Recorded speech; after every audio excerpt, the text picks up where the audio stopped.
Hindi sila nagbabayad sa atin. Bakit? Wala naman nagtayo ng BIR doon. Wala din yung NBI, wala din yung PNP. Sino manguhuli? Diba? Wala nanguhuli. That's why they are there. Next, please.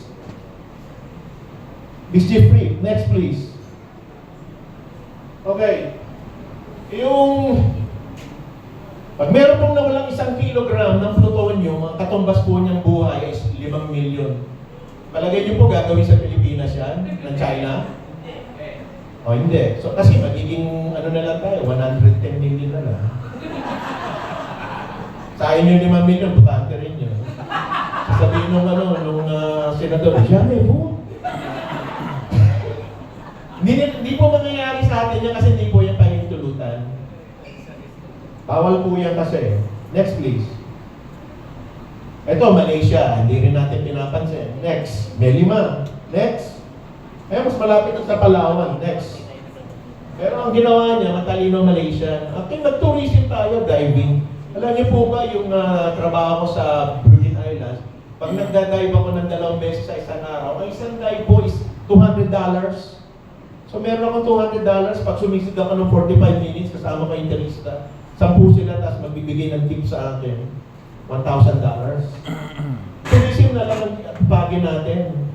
Huwag nang gera. Next. Lamig. Ayusin natin yung ating mga teritoryo. Kasi tagal-tagal na, sino ba kumukuha ng pondo niya? Ba't di niya ma-improve? Next please.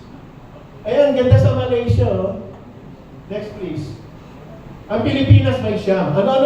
Sino po nakakala kung ano yung siyam na teritoryo natin doon? Tatanungin ko si Sasso Trugando, ilan ang teritoryo natin doon at ngawangaw ka ng ngawangaw dyan, hindi pa nakatungtong doon.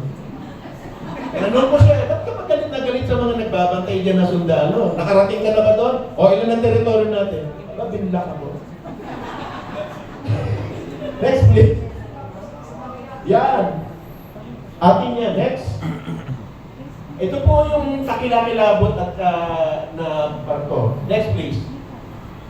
Noong pong 1960s Vietnam War, yan po yung LT-57, Sierra Madre. Ang ganda-ganda niyang barko, galing po yan sa Amerika. Hindi may helicopter sa ibabaw, tapos may mga